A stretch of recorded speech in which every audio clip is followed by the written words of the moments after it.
그러면 뭐 소송 행위도 필요가 없고 뭐 압류나 강제 집행을 하더라도 채무자가 다 인지를 해버릴 수도 있다는 건데, 와, 이건 그러면 채권자들 다 피해만 볼 거 아닙니까? 진짜 사기당하기가 눈물 흘린 사람들이 많은데. 네, 그 저희가 그러니까 그건 한번 저희 쪽에서 한 게 아니라 와, 진짜 억울하겠다, 진짜 돈 떼인 사람들. 정말 많은 논란이 있을 것 같아서 이걸 말씀을 드려야 되나 말아야 하나 정말 수도 없이 고민을 했습니다. 자, 하지만 오늘 내용을 채권자분들이 모르신다면 채무자에게 단돈 10원도 받을 수가 없기 때문에 이제 말씀을 드리겠습니다. 또한 지금부터 제가 말씀드리는 내용과 또 그 상황이 바뀌지 않는다면 채권자분들뿐만 아니라 변호사, 법무사 분들까지 엄청난 피해를 받게 될 것입니다. 제가 총대를 매는 심정으로 지금부터 정말 기가 막힌 사실을 알려드리겠습니다. 우선 여러분들에게 한번 물어보고 싶습니다. 왜 사기 피해자분들 그리고 채권자분들이 채무자에게 돈을 받기가 이렇게나 힘든 줄 아십니까? 또한 왜 각종 범죄자들 그리고 채무자들이 재산을 다 빼돌려 놓고서 내 앞으로 아무것도 없으니까 법대로 하고 싶은 대로 다 해보라고 당당하게 말하고 있는 것일까요? 자, 결론만 먼저 말씀드리면 채권자분들이 하는 모든 법적 절차를 채무자들이 사전에 벌써 다 알아채서 재산을 빼돌려 놓고 또한 철저한 대비와 방어를 해놨기 때문입니다. 한 예로 얼마 전 채권자분이 채무자에 대한 법적 절차를 진행하기 위해서 법무사에 의뢰를 했습니다. 우선 해당 법무사 사무실 직원과 제가 통화한 내용을 한번 들어보시죠. 채무자한테 하는 네. 강제 집행 있잖아요. 네. 이거 신청할 때 네. 우리 채무자 초본 들어간다 아닙니까? 비채무자 관할 주소지로 접수가 들어가져야 되기 때문에 예. 초본을 미리 발급받아서 이제 초본 주소지 확인하고 그렇게 접수 들어가져요. 네. 그 얼마 전에 사무장이 채무자한테서 연락이 왔다 해가지고 저한테 그 준 네. 게 있어요. 네. 자기 초본을 발급했다는 통지를 거제 일동에서 받았다고 네네. 해가지고 뭐 놀리듯이 연락을 네. 연락을 했던데, 그러면 아니 변호사 법무사 중에 어차피 네. 우리 집행 관할을 알아야 되니까 채권 압류도 다 뭐 채무자 관할인데 네. 집행 관할을 알아야 되기 때문에 100% 다 발급 신청을 먼저 해가지고 신청을 할 거 아닙니까? 네, 맞아요. 그러면 채무자가 초본 발급 통지 신청을 하면 네. 100%다 알 수도 있다는 거네, 맞죠? 그렇지, 이제 초본을 누군가 내 초본을 발급받았으면은 이제 그렇게 유출할 수는 있겠죠. 누가 자기 어차피 좋은 일은 아닐 거고 자기 초본을 발급받았다고 그렇죠. 하면 네. 그건 분명히 강제 집행이나 압류가 들어올 수 있다는 음. 걸 인지를 할 수도 있다는 거네요, 맞죠? 네네.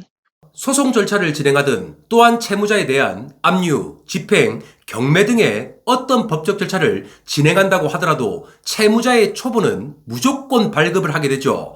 당연히 채무자의 초본상 주소를 보고 관할 법원을 지정하고 또 신청서를 작성해야 되기 때문입니다. 그런데 이 과정에서 채무자가 자신의 초본을 왜 발급했냐고 법무사로 직접 연락을 했다는 거죠. 법무사가 법적 절차를 진행하기 위해 동사무소에 가서 채무자의 초본을 발급받았는데 그 사실에 대해서 행정기관으로부터 알림 서비스를 받고 연락이 온 것입니다. 자, 그런데 채무자가 하는 말이 정말 가관입니다. 혹시 채권자 그놈이 나한테 무슨 법조치를 하려고 하는 거야? 마음대로 해봐. 어차피 내 재산은 단 하나도 없을 테니까 정말 누가 바본 줄 아냐 하면서 그냥 뚝 끊어버렸다는 거죠. 거기에 더해 채무자는 자신의 초본 발급이 됐다는 문자 내용을 캡처를 해서 보내고 또 채권자의 법조치가 우습다는 듯 화면에 보이는 것처럼 이모티콘까지 재밌게 보냈다는 겁니다.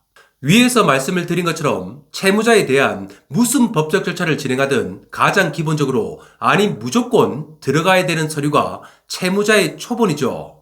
그런데 채권자 여러분들이 채무자의 초본을 발급받으면 채무자는 실시간 스마트폰으로 다 확인을 하고 있다는 것입니다. 자, 이렇게 되면 과연 어떻게 될까요? 당연히 채무자들은 채권자분들이 강제 집행을 할 것을 100% 예상을 할 겁니다. 아니 채무자가 바보도 아니고 채권자가 자신의 초본을 발급받으면 그걸 가지고 뭘 하겠다고 생각을 하겠습니까? 자, 그렇다 보니 채무자 중에는 채권자가 초본을 발급한 후에 나를 찾아오겠다고 생각을 해서 재빨리 위장 전입을 하기도 하죠. 또한 이런 것 때문에 채무자 통장에 압류를 해봐도 땡전 한 푼도 없고 또 채무자가 아무런 반응도 보이지 않는다는 것입니다. 위와 같은 내용으로 채권자분들은 수많은 법비용만을 쓰면서 법원 좋은 일만 시키고 결국 채권 회수에는 아무런 실익도 보지 못하는 경우가 발생을 하고 있다는 거죠. 아니 지금도 못 받고 있는 돈 때문에 힘든 고통과 함께 살아가는 채권자분들의 원망을 국가는 진짜 어떻게 감당하려고 이러는 걸까요? 이런 현실이 너무 화가 나서 해당 동사무소 직원과 제가 직접 통화를 해봤습니다. 그 통화 내용을 한번 들어보시죠. 예, 저 문의 좀 드리겠습니다. 네, 여기 우리 신용정보회사인데, 네, 우리가 이제 초본을 발급받았거든요. 거제일동 사무소에서. 네, 당연히 이제 채무자 통장이라든지 우리 강제 집행을 좀 하려고. 그런데 채무자가 바로 연락이 와가지고 자기 주민등록 초본을 발급받았다고 하면서 네. 왜 발급받았는지 이렇게 해가지고 저희한테 연락이 왔더라고요. 어떻게 보면 속된 말로 채권자가 하려고 하는 그런 강제 집행 절차를 다 이렇게 어떻게 보면 알게 된 상태인데, 이게 네. 채무자한테 통지가 갑니까? 자기 주민번호나 초본 등본에 초본이 되면 이제 알림이가 서비스가 있거든요. 알고 있어요. 정부에서 네, 그걸 신청하시면은 아마 그 채무자분도 신청하신 것 같은데, 신청하시면 이제 초본을 떼면 이제 문자가 가거든요. 네, 근데 저희가 통지하는 게 아니고요. 예. 그러니까 이제 저희 동사무소장 아니고 정부에서 하는 거라서 저희가 통지하는 게, 저희가 보내는 게 아니에요. 그래요. 법원에 네. 보정서를 받아서 오면 이제 당연히 초본을 발급할 거 아닙니까? 예, 맞아요. 발급하면 그거는 채무자한테 통지가 안 가는 건지. 그냥 그 서비스 신청하신 분들이 저희가 보내는 거 아니고, 일단 이제 법원에서 그 보정명령 들고 저도 많이 떼가시거든요. 예. 근데 하루에도 보정명령으로 떼가신 분 그 대상자분이 왜 떼냐고 연락 오거든요. 그런 거 보면은 이제 연락 가는 것 같은데요. 자, 우리나라에는 한 해 600만 명이 넘는 분들이 소송을 하고 있습니다. 그 600만 명의 분들은 자신의 돈과 권리를 지키기 위해서 법원에 호소를 하는 것이죠. 그런데 수많은 비용과 시간을 들여서 판결을 받으면 뭐합니까? 그 판결문을 가지고 채권자가 압류를 할 수도 있으니까 채무자에게 빨리 방어를 하라고 국가가 친절하게 문자 서비스까지 해주는데 말이죠. 자, 이렇게 되면 미쳤다고 법원을 통해서 소송을 하겠습니까? 그리고 어떤 누가 변호사 사무실 등 법률 사무소를 찾아가서 상담을 받고 또 소송이나 압류 등의 법적 절차를 의뢰를 하겠습니까? 가뜩이나 요즘은 AI, 챗GPT가 소장이나 각종 압류 신청서까지 대신 작성을 해주는 세상이죠. 그리고 인터넷, 나홀로 소송 등을 통해 개인이 직접 법원에 접수하는 사건까지 많아서 고객들의 발길이 뜸한 법률사무소가 천지에 널려 있습니다. 그런데 위와 같이 채무자에 대한 법적 절차가 무의미하다면 누가 변호사 또 법무사를 찾아갈까요? 제가 이렇게 말씀을 드리는 이유는 저같이 힘이 없는 개인 유튜브가 아닌 정말 파워가 있는 변호사협회에서 채권자 분들의 권리를 지켜주기 위해 나서주시면 좋을 듯하여 이렇게 얘기를 드립니다. 자, 여러분, 지금 화면에 대법원 홈페이지 나의 사건 검색 창에 나와 있는 내용을 한번 보시죠. 여기를 보면 특히 압류 등의 사건은 밀행성을 강조한다고 빨간 글씨로 분명히 표시가 되어 있습니다. 밀행성이란 즉 비밀스럽게 움직인다는 거죠. 당연히 채권 압류 등 모든 강제 집행 사건은 채무자가 사전에 알면 절대 안 되겠죠. 그래서 제3채무자에게 송달, 즉 압류가 되기 전에는 사건 조회도 되지 않습니다. 이렇게 하는 것은 당연히 채권자의 권리를 지켜주기 위함이겠죠.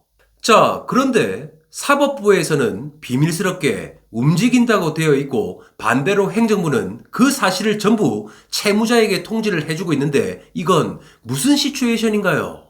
그런데 법은 이렇게 만들어 놓고 채무자에게 문자 서비스를 해주고 있다는 것은 법과 행정 시스템이 완전히 따로 놀고 있다는 건 아닙니까?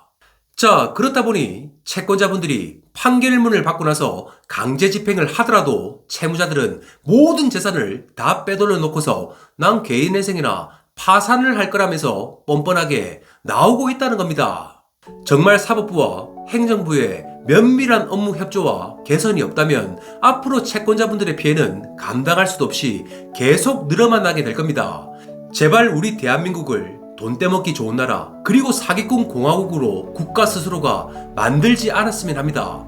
사기 범죄자 그리고 채무자 한 사람 뒤에는 분명 눈물을 흘리고 있는 수십 명의 채권자분들이 있다는 것을 꼭 기억해 주시길 바랍니다. 자, 지금 현재도 채무자들은 돈을 갚지 않기 위해서 온갖 법률 상담을 받고 있죠. 또한 채무자 단톡방, 밴드 모임, 오프라인 모임까지 이제 집단으로 움직이면서 권리를 주장하고 있습니다.